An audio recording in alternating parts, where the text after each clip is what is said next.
Hello everyone, আসসালামু আলাইকুম। Recipes by শেজাস মম চ্যানেলে সবাইকে স্বাগতম জানাচ্ছি নতুন একটি রেসিপি নিয়ে। হ্যাঁ, ঠিকই ধরছেন, এটা হলো চট্টগ্রামের ঐতিহ্যবাহী মেজবানি মাংস। চলুন তাহলে রান্নার প্রসেসটা দেখে নিই। প্রথমেই মেজবানি মশলাটা তৈরির জন্য নিয়েছি ছোট জয়ফল একটা, বড় হলে নিতে হবে অর্ধেক, জয়ত্রী ছোট এক টুকরা, মৌরি বা মিষ্টি জিরা হাফ টেবিল স্পুন, আস্ত ধনিয়া 1 টেবিল স্পুন, আস্ত জিরা 1 টেবিল স্পুন, মেথি 1 চা চামচ, শুকনা মরিচ 5-6টি, রাঁধুনি 1 চা চামচ। আমি গুঁড়া রাঁধুনি নিয়েছি, আপনারা চাইলে আস্ত রাঁধুনিও নিতে পারেন। এবার সবগুলো মশলাকে না ভেজে গুঁড়ো করে নিচ্ছি। এখানে 2 কেজি গরুর মাংস নিয়েছি। মেজবানি মাংস রান্নার জন্য সাধারণত হাড়, চর্বি, কলিজা, মগজ সহ মাংস নেওয়া হয়ে থাকে। হাতের কাছে কলিজা, মগজ সহ মাংস না থাকলে নর্মাল মাংস দিয়েও হাড়, চর্বি সহ আপনারা মেজবানি মাংসটা তৈরি করে নিতে পারেন। এখন এখানে ঢেলে দিচ্ছি মেজবানি যে মশলাটা তৈরি করেছি সেটা। সাথে দিচ্ছি 1 টেবিল চামচ নারকেল বাটা এবং 1 টেবিল চামচ পোস্তদানা বাটা। এই নারকেল বাটাটা আর পোস্তদানা বাটাটা আমার অভিজ্ঞতা থেকে বলছি, এটা মেজবানির টেস্টটা অনেক বাড়িয়ে দেয়। এখন অ্যাড করছি 15-16টা কাজু বাদাম ব্লেন্ড করে নিয়েছি সেটা। আর দিয়ে দিচ্ছি 2 টেবিল চামচ পেঁয়াজ বাটা, 1 টেবিল চামচ ধনিয়ার গুঁড়া, 1 চা চামচ হলুদের গুঁড়া, 2 টেবিল চামচ মরিচের গুঁড়া। মেজবানি মাংসে সাধারণত ঝালের পরিমাণটা একটু বেশিই হয়। স্বাদ মতো লবণ অ্যাড করে দিচ্ছি।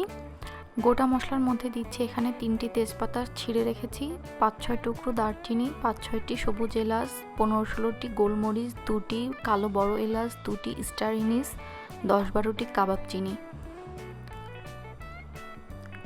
এখানে দিচ্ছি 2 টেবিল চামচ সরিষার তেল। আর দিয়ে দিচ্ছি একটি বড় টমেটো কুচি। এই টমেটোটা কিন্তু মেজবানি মাংসে অবশ্যই দিতে হয়। এবার মশলাগুলোকে একটু সবগুলো মাংসের সাথে মাখিয়ে নিচ্ছি। আর হ্যাঁ, মাখানোর এই পর্যায়ে কিন্তু দিয়ে দিতে হবে আদা পেস্ট 2 টেবিল চামচ এবং রসুন পেস্ট 2 টেবিল চামচ। এবার সবগুলো মশলাকে মাংসের সাথে খুব ভালো করে মাখিয়ে নিতে হবে। এই মাখানোর উপরেও কিন্তু স্বাদটা অনেক নির্ভর করে। মাংসের ভেতরে ভেতরে মশলাটা যত ভালোভাবে মাখবেন, মাংসের টেস্ট তত বেড়ে যাবে। মাংসটা আমার পুরোপুরি মাখানো কমপ্লিট, চলে যাচ্ছি রান্নায়।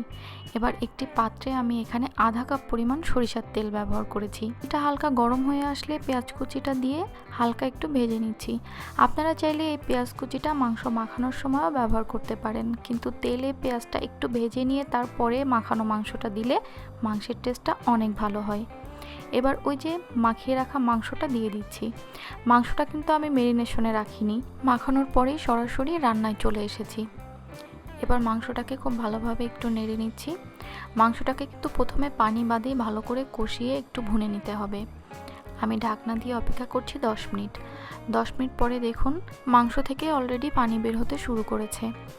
এবার মাংসটাকে আমার একটু নেড়ে দিচ্ছি যাতে নিচ থেকে লেগে না যায়। তারপরে আবারও ঢেকে ওয়েট করছি। এভাবে আমি টোটাল 40 মিনিট ধরে মাংসটাকে কষিয়ে নিব। আমি আরও 10 মিনিট পরে মাংসটা একটু খুলে দেখছি, দেখুন এখন কিন্তু অনেক পানি বের হয়ে গেছে। এই পানিটাই শুকানো পর্যন্ত ওয়েট করব, ততক্ষণে মাংসটা আমার কষানো সেদ্ধ দুটোই হয়ে যাবে। আমি আবারও একটু নেড়ে দিচ্ছি, দিয়ে ঢাকনা দিয়ে দিচ্ছি যাতে নিচ থেকে লেগে না যায়। ঠিক 40 মিনিট পরে দেখুন মাংসটা কিন্তু আমার কি সুন্দর উপর থেকে তেল ছেড়ে এসেছে এবং মাংসটা আমার আধা সেদ্ধও হয়ে গেছে এবং কষানো কমপ্লিট। ঠিক এই পর্যায়ে একটু নেড়ে দিয়ে আমি এখানে অ্যাড করে দিচ্ছি 1 টেবিল চামচ সাদা সরিষা বাটা। এখানে কিন্তু সাদা সরিষা বাটাটাই ব্যবহার করতে হবে। অনেকে হয়তো বলতে পারেন এই সাদা সরিষাটা আমি আগে কেন মেজবানি মাংসের মশলায় ব্যবহার করিনি। এটা আমার নিজের অভিজ্ঞতা থেকে বলছি, সরিষাটা পরে ব্যবহার করলে এটার যে ঘ্রাণ সেটা অক্ষুণ্ণ থাকে। এই জন্যই আমি মাংস ভোনার শেষ পর্যায়ে এই সাদা সরিষা বাটাটা ব্যবহার করেছি। একটু নেড়ে দিয়ে ঢেকে দিচ্ছি আরও 2 মিনিটের জন্য। 2 মিনিট পরে ঢাকনাটা তুলে নিচ্ছি। পানিটা কিন্তু আমার একেবারে শুকিয়ে মাংসটা কষানো হয়ে এসেছে। এখন এখানে আমি দিয়ে দিচ্ছি 2 কাপ পরিমাণ পানি মাংসটা পুরোপুরি সেদ্ধ হওয়ার জন্য। একটু নেড়ে নিচ্ছি ঝোলের পরিমাণটা ঠিক আছে কিনা দেখার জন্য। ব্যাস, এবার একটু নাড়াচাড়া করে এটাকে আবার ঢেকে দিচ্ছি পুরোপুরি সেদ্ধ হওয়ার জন্য। এখন আমি মাংসটাকে সেদ্ধ করছি আধা ঘন্টা ধরে।